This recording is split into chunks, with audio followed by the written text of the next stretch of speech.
through police lines. The protesters have lost their fear. They are determined to continue doing this. It doesn't show any signs of stopping.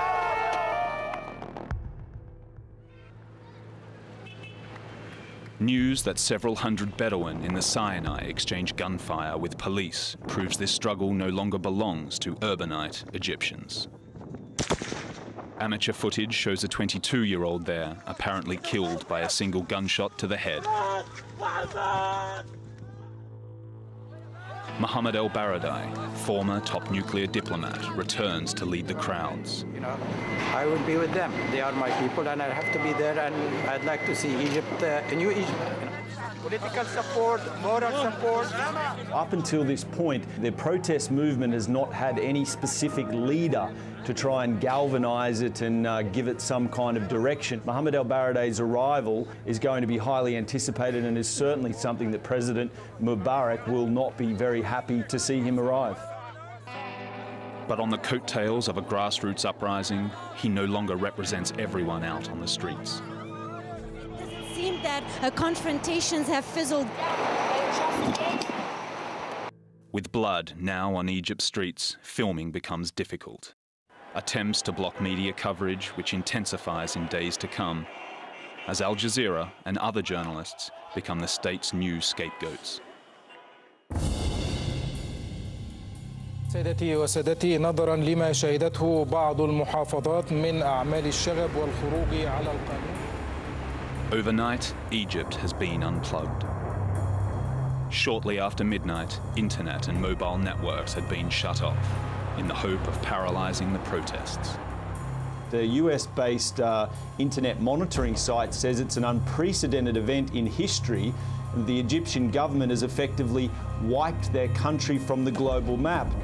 And that's when alarm bells started to go off, because as soon as we realized that the internet had gone down, we knew that the government was in a very desperate mode. It was in a serious mode, and it was about to confront perhaps one of the biggest challenges. Across the country, people had already agreed on more protests after prayers, calling for a day of rage. We've heard reports from eyewitnesses that undercover informants from the government have infiltrated all the mosques, particularly those known to have a large Muslim Brotherhood gathering.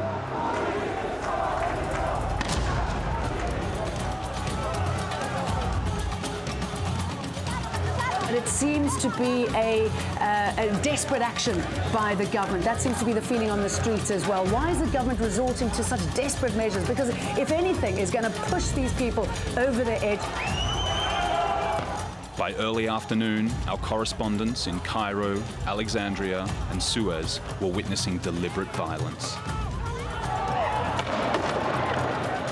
We went to the mosque in Giza. I noticed that the police posture was very, very aggressive, and almost instantly they started firing water cannons. As soon as that didn't work, they quickly began to fire tear gas. This scene was unbelievable. I mean, we had essentially become besieged in the mosque.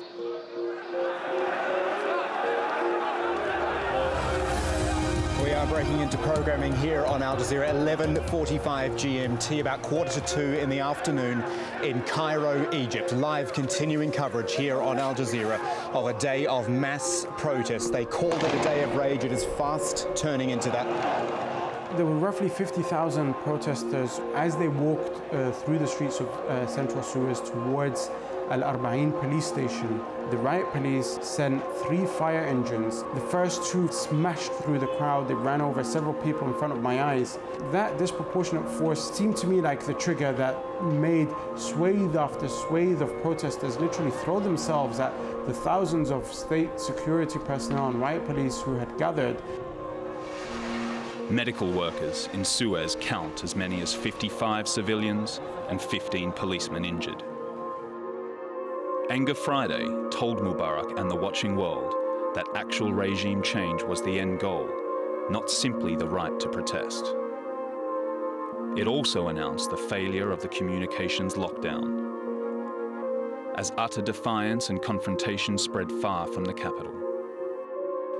In Alexandria, 10 separate demonstrations with protesters chanting illegitimate. 100 took to the streets of the industrial town of Mahalla. Around 40,000 in Mansoura attempt to destroy ruling party offices. Thousands amassed in Damietta.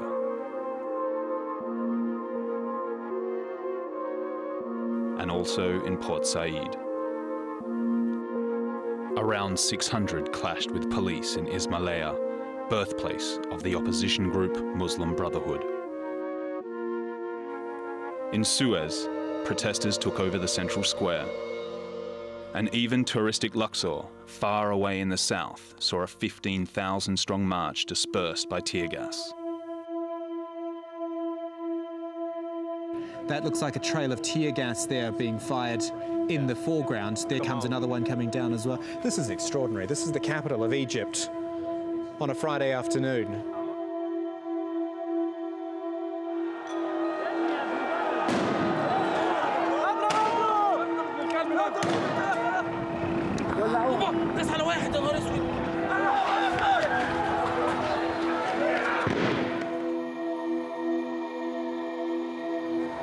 You can see more tear gas being fired at the protesters, and more of them are coming our way. Yeah, sorry, Kamal, it's just where more tear gas canisters are being fired direction of our building, actually towards the protesters, and you can see. Take your time. 1 second, stay with us, come on. Ahmed, بدل. تعال.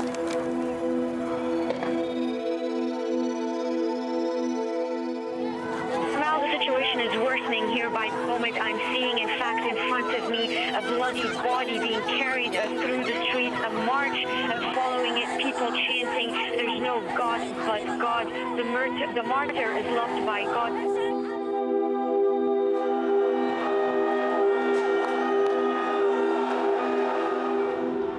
By 6 p.m., the state strategy on the ground was changing.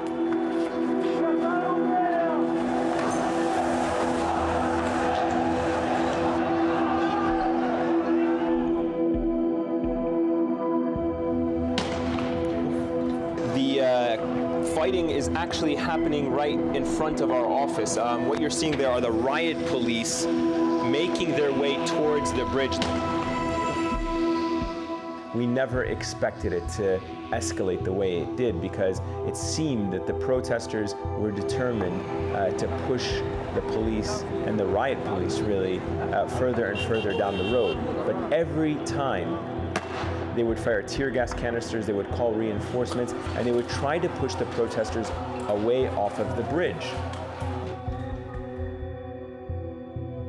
Kamal, unbelievable pictures you're seeing there of crowds of protesters trying to dump the vehicle that is a personnel carrier that carries troops of the police. They're trying almost to knock it over the side of the bridge into the Nile. Yes, into the Nile.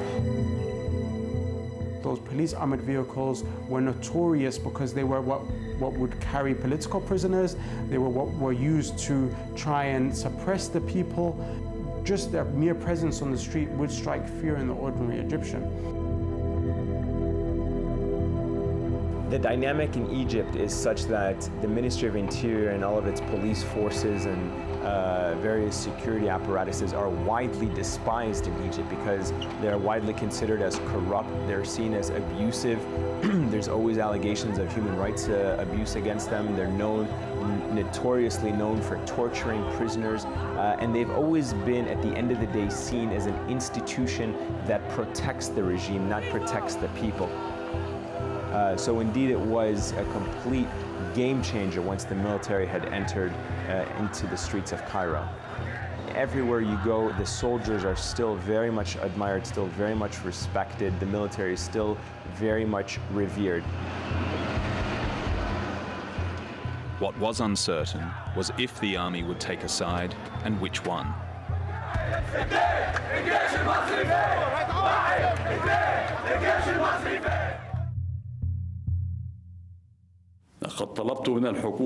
I have asked the government to resign, and I will appoint a new one starting tomorrow.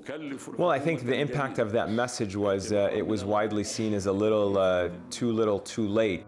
He almost failed to realize that the anger and the protesters had one goal in mind, and that was him. They weren't upset about policies, they weren't upset about ministerial postings, they weren't upset about declarations, they were really upset about the president. They feel that the president had usurped his powers, had driven Egypt into the wrong direction for nearly 30 years, and had eroded the dignity of life that they want.